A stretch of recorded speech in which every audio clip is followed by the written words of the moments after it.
Welcome back to the final episode of our mini-series of Reframe the Future. I'm joined by Andrew and my colleague Chris, and today we're going to talk about isolating the impact of comms. So one of the questions that regularly comes up in measurement is how to isolate the effect of comms activity or communication activity in multi-integrated channel campaigns. Do you have any tips on this, Andrew? Oh, great question.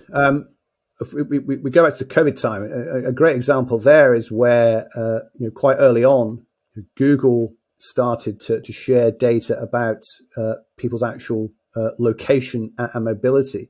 So, for example, because of our phones, they could see were people adhering to lockdown, and a number of smart communicators realized, well, here's a way to test whether our comms messages around, stay home, stay safe, were actually landing, literally to the point of, we're running this campaign in a particular area. We can look at that Google data and see, yep, look at that. People are basically staying at home. So what's caused that? To what extent can we say that's entirely down to the communications campaign or effort, or is the campaign 50% responsible, etc. So I guess related to that is this comes up quite a lot, where people say, well, how do we isolate the effect and the impact of comms work, or say PR work versus paid advertising work? There is a statistical technique known as it's a bit of a mouthful, multilinear regression. Again, you start using phrases like that, and people's eyes tend to glaze over, or they yawn, or they fall asleep. But there's a serious point. This is not a new technique. This is a technique that's been around for literally decades. And to be fair, some people have used it, but typically it's taken a lot of effort to set it up.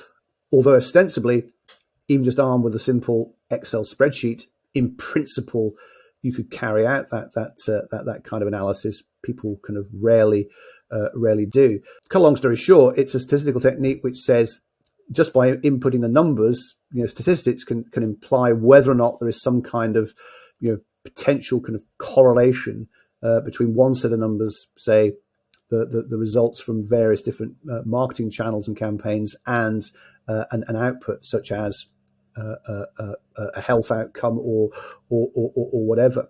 You mentioned return investment as a pet hobby horse of mine. For me, the crucial thing here is that yes, and not just in the healthcare sector. I mean, everywhere, on the whole, most people are expected to demonstrate some kind of return on what you have done. I think that the challenge there is that not just PR people, but lots of other people are expected to demonstrate that return too quickly. In fact, it was LinkedIn conducted a survey of marketers overall last year, which showed that 98% of marketeers are expected to prove ROI. I'd love to know who the 2% who aren't, because I'd love to work there where you don't have to prove anything in terms of your return. But then they were asked, but how quickly you're expected to prove ROI, and 78% said within 1 month. Within 1 month, you're supposed to prove that what you're doing is generating a positive return. But then when they're asked, but if you're truly calculating ROI, over what time period would that require? And at the short ends, it was about 6 months, but it ranged from 6 months to kind of 3 years. So you've got this not strange, it's the way the world is. You've got this paradox between a quite understandable demand to show return, but the expectation that you can prove that return too quickly. I guess it relates back to Les Binet, the long and the short of it, the idea that you have to look at both short-term and long-term effects. The idea that the most successful brands universally invest more in raising awareness and investing in brand building over the long term, which then creates an environment where your short-term activation activities are far more likely to generate better results. So it's not a question of either or. You need both. I mean, you need the short-term results, but you can't or shouldn't neglect the longer-term brand building and awareness campaigns. And again, just to go back to LinkedIn, it's an interesting one around kind of just business to business generally. This notion that at any given point in time, only 5% of your potential prospects are ready and in the market today. So the idea that even people who could and potentially could buy the product at some point aren't going to do it today. But this kind of almost instinctual view that well, shouldn't they all be ready to buy today? and if I don't get 50% of them converting today, then it's a big fail. Whereas, wow, if you got 5%, you couldn't really do much better than that. Fear of small numbers, the idea that it's a small number, that can't be right. My natural instinct is that it should be bigger, but that's a gut feel. It's not actually rooted in reality. I think you said this fear of small numbers, and when you look at health campaigns that we do, small numbers actually translates to hundreds of thousands of people receiving the right messages. And so for us, it's about educating our clients and educating teams around being, comfortable with data, as you put it earlier on.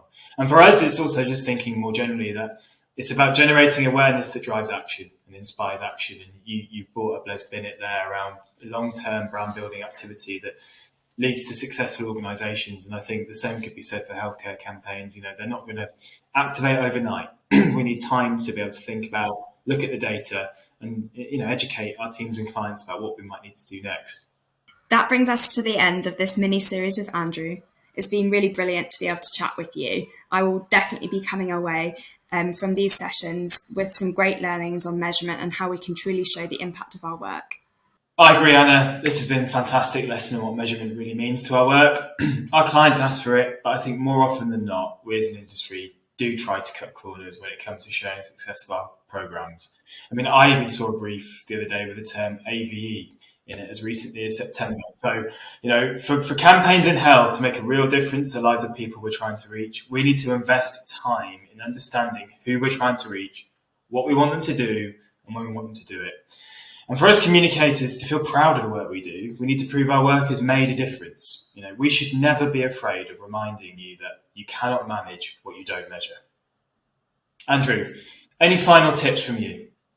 You've probably got more data than you think, and you don't need as much data as you need. I think that with a little bit of motivation and effort, you can get a better understanding of what your audiences actually do and where online, which can shape your comms approaches.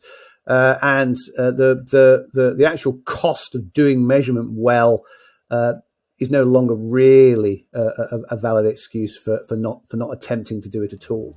Thank you, Andrew. Thank you, everyone, for listening to our Reframe the Future series with a special on measurement with Andrew Bruce Smith.